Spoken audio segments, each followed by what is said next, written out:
Vaccin Covishield, le gouvernement malgache hausse le ton. L'État malgache demandera des explications à l'OMS. Ce serait aberrant qu'il y ait des vaccins destinés aux Africains et d'autres Européens. C'est en ces termes que le ministre de la Santé publique, le professeur Jean-Louis Rakotovau, s'est exprimé aujourd'hui en réagissant au communiqué de l'ambassade de France qui indique que le vaccin Covishield n'est pas reconnu par les autorités sanitaires européennes. À l'arrivée des premières doses de vaccins à l'aéroport d'Ivat le 8 mai dernier, de nombreux ambassadeurs et diplomates, des émissaires de l'Union européenne et du système des Nations Unies étaient présents, a-t-il rappelé. Madagascar a importé ces vaccins dans le cadre de l'initiative COVAX en collaboration avec l'OMS. Au terme de la première vague de campagne, 163 000 doses de vaccins ont été administrées, représentant 65% des vaccins importés. Les deuxièmes doses de vaccins sont déjà en cours d'importation. En ce qui concerne les dernières statistiques du Covid-19, 36 nouveaux cas ont été enregistrés hier, ainsi que 27 guérisons et 76 cas graves.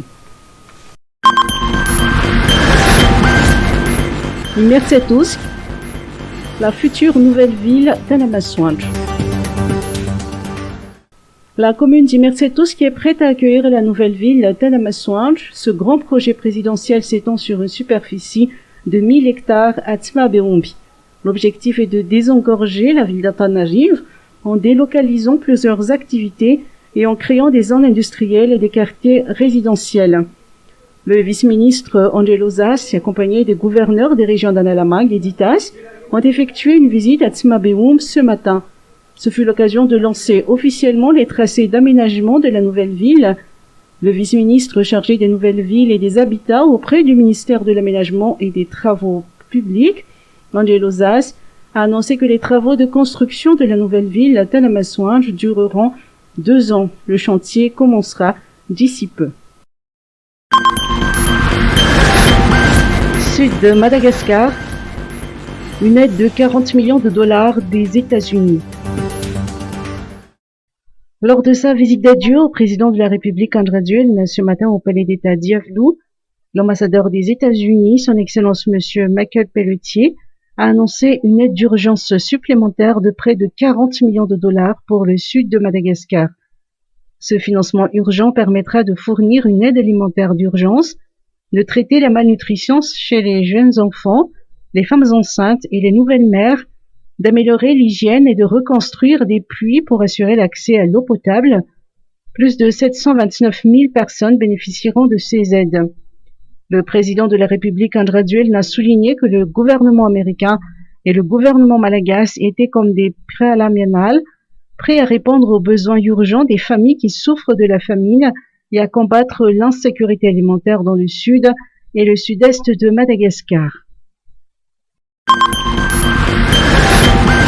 Le projet Ceinture verte du Sud, 26 millions de dollars à trouver.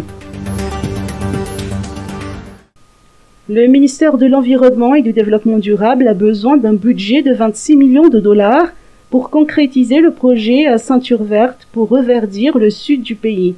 La stabilisation de dunes et la mise en place de brise-vent figurent parmi les travaux à réaliser dans le cadre du projet Ceinture verte, selon le Dr Vainala Bomyav-Tsarnirin, ministre de l'Environnement et du Développement durable. Nous avons estimé à 26 millions de dollars le besoin de financement du ministère de l'Environnement pour réaliser cette ceinture verte sur 5 années. Il faut aussi savoir que c'est un projet qui est à long terme. 5 années, c'est ce qu'on a projeté, mais il faut aussi voir que c'est un projet qui devrait continuer pour les 10-15 prochaines années. En termes de disponibilité des fonds, le ministère de l'Environnement a déjà 922 000 dollars à peu près de ressources propres internes, mais ce gap de financement, nous allons devoir en parler aux différents partenaires. Il y aura certainement aussi des arbitrages au niveau du Conseil des ministres et c'est le président de la République avec monsieur le Premier ministre qui vont devoir allouer à terme sur ces différents projets émergents, classer projet phare pour le Sud, combien seront alloués ou attribués à ce projet Ceinture verte. Nous sommes de toute façon contraints de mobiliser d'autres financements et nous lançons déjà un appel envers le secteur privé malagasy parce que c'est le grand moment de la solidarité au sein de notre pays. Bien sûr, il y a la solidarité climatique nord-sud et on a évoqué lors de la Journée mondiale de l'environnement à l'échelle internationale, mais nous considérons que nous sommes aussi, en tant que Malagasy, citoyens, les organisations qui sont là localement, nous sommes appelés à cette prise en main de la vraie solidarité entre Malagasy parce que nous sommes dans une sorte de tournant pour ces régions-là et nous avons la chance d'avoir un président de la République qui prend conscience de ça et qui met toute son énergie pour enfin trouver de solutions durables pour l'Anjouï et pour la Russie. Mahamas, le stade Barea bientôt achevé. L'état des travaux de rénovation des gradins et du terrain du stade Barea à Mahamas n'est achevé à plus de 90%. La réception technique provisoire de la zone A de la tribune a eu lieu samedi dernier. La climatisation, la protection contre l'incendie, les caméras de surveillance ainsi que les lumières ont été validées par les techniciens. Il ne reste plus qu'à installer les sièges des gradins et terminer la clôture. Le stade sera fin prêt pour le défilé du 26 juin. 11 jours avant la fête nationale, le président de la République, André Rajoelina, a effectué une visite au stade Barea. Barea de Madagascar, regroupement satisfaisant selon Eric Rabessanjatan. Eric Rabessanjatan a fait part de son entière satisfaction après les 10 jours de regroupement des Barea de Madagascar.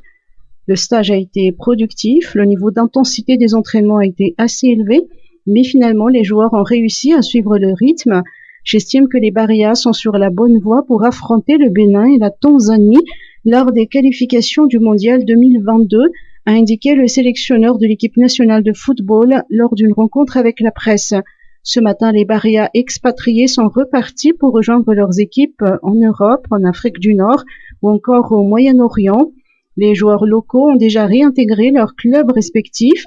Le prochain rassemblement est prévu au mois de septembre prochain.